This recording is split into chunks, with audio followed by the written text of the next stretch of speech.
আমাদের এটা হচ্ছে পশ্চিম মাঠ।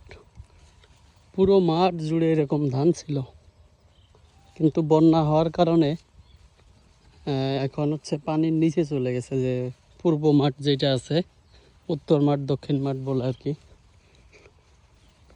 তো অনেক ক্ষতি হয়েছে কৃষকের।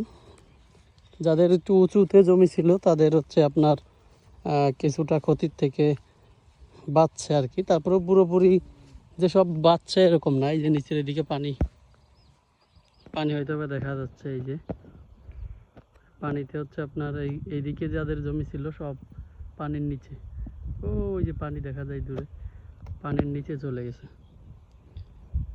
আর এইদিকে যাদের উঁচুতে জমি আছে তাদের আপনার আপাতত এখন ধান আছে, এরকম ধান লাগানো ছিল।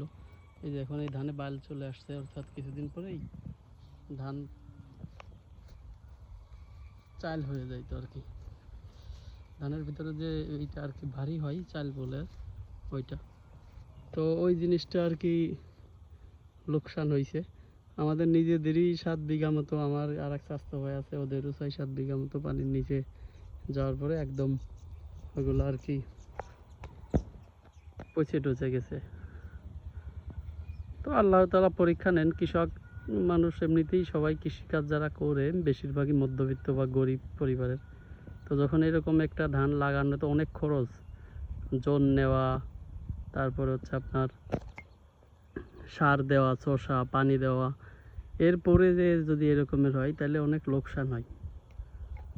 তো আল্লাহ তাআলা যা ভালো পাবেন সেভাবেই উনি করেন। আবার এখন যাতে লাগাইতে পারে সবাই সেই দোয়া করেন।